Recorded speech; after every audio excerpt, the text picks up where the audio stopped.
Hello class. इस video में हम सॉल्व करेंगे डेथ ऑफ पार्टनर का एक क्वेश्चन, जिसमें हम लोग नए एडजस्टमेंट्स लेंगे, जैसे कि डिसीज्ड पार्टनर का शेयर ऑफ प्रॉफिट कैलकुलेट करने के लिए सेल्स के बेसिस पे कैसे कैलकुलेट करते हैं, और भी बहुत सारे एडजस्टमेंट्स। तो चलिए शुरू करते हैं डेथ ऑफ पार्टनर का क्वेश्चन।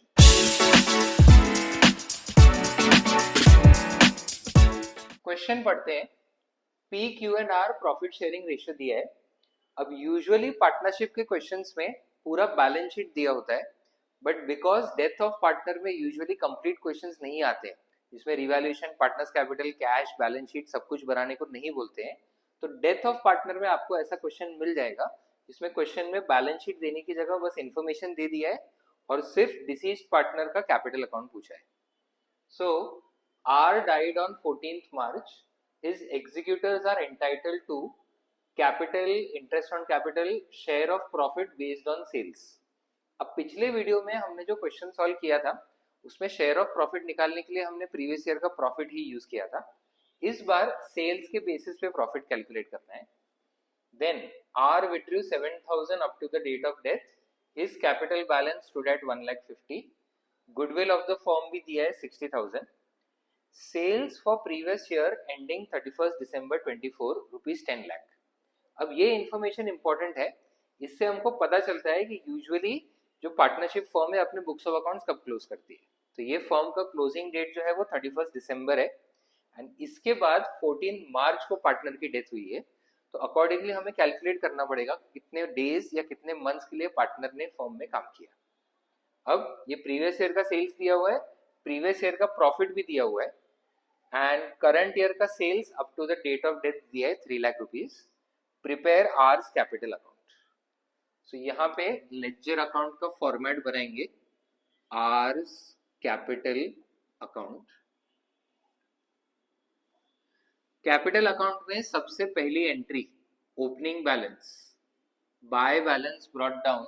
सो आर का कैपिटल स्टूड एट 1,50,000 डायरेक्टली दिया हुआ है। उसके बाद interest on capital 6% per annum बोला है, तो ये क्रेडिट में एंट्री हो जाएगा bye interest on capital.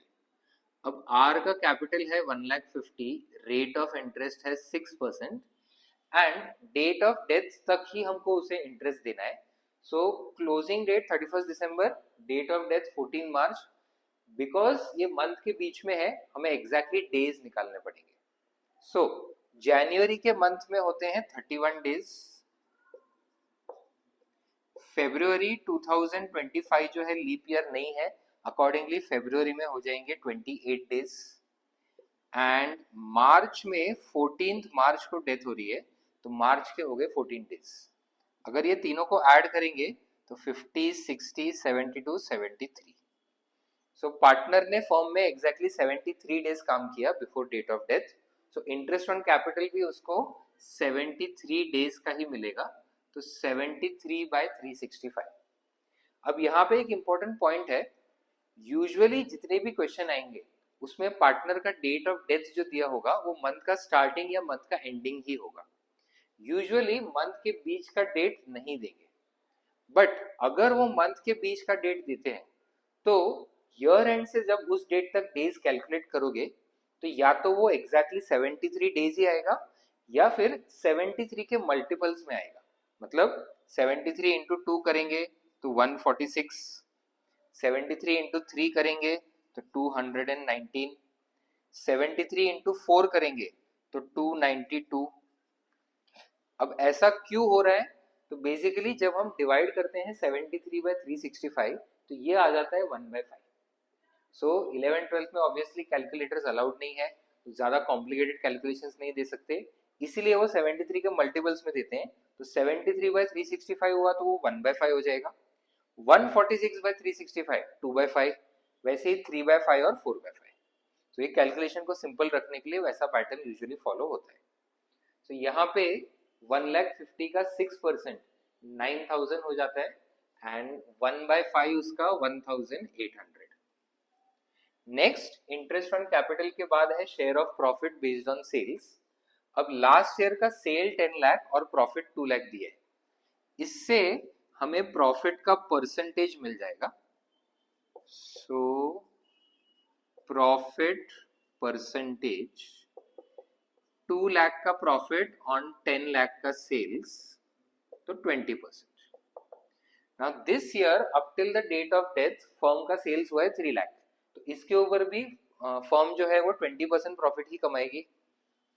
So profit up to date of death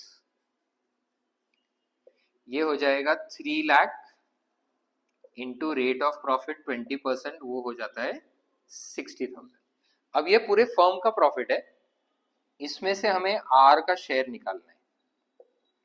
तो 60,000 इंटू प्रॉफिट शेयरिंग रेशियो है 3:3:4, सो आर का शेयर हो जाएगा 4/10, तो 24,000. सो शेयर ऑफ प्रॉफिट के लिए लिखेंगे by P&L suspense 24,000. Next share of profit के बाद आर का ड्राइंग्स दिया हुआ है 7,000, तो ड्राइंग्स रिकॉर्ड होता है डेबिट साइड में, 2 drawings 7,000. Next goodwill of the firm दिया है 60. अब इसमें से पहले आर का शेयर निकालेंगे. सो यहाँ पे कैलकुलेट करते हैं आर्स गुडविल. 60,000 पूरे फर्म का है, उसमें से आर का शेयर है 4/10, सो 24. एंड गुडविल के लिए बाय बाकी के दोनों सर्वाइविंग पार्टनर्स का नाम लिखना होता है. So by P's capital and by Q's capital, ये 24,000 दोनों पार्टनर्स में गेनिंग रेशियो में डिवाइड होगा. अब अगर ओल्ड रेशियो 3:3:4 है, लास्ट पार्टनर रिटायर हो रहा है, तो न्यू रेशियो इक्वल हो जाएगा 3:3, मतलब 1:1, और गेनिंग रेशियो भी 1:1 ही आएगा. सो ये 24,000 गुडविल दोनों पार्टनर्स में 12,000 डिस्ट्रीब्यूट हो जाएगा.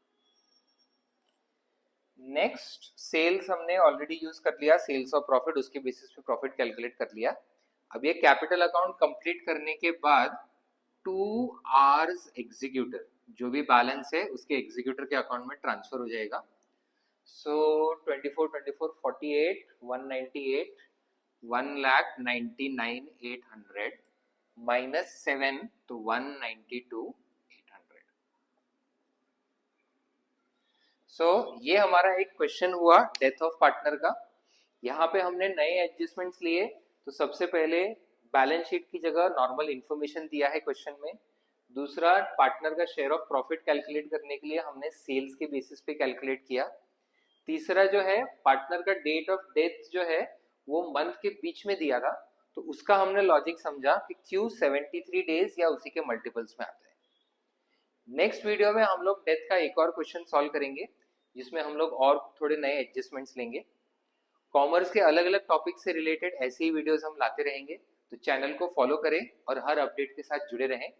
मिलते हैं अगले वीडियो में, तब तक पढ़ते रहें.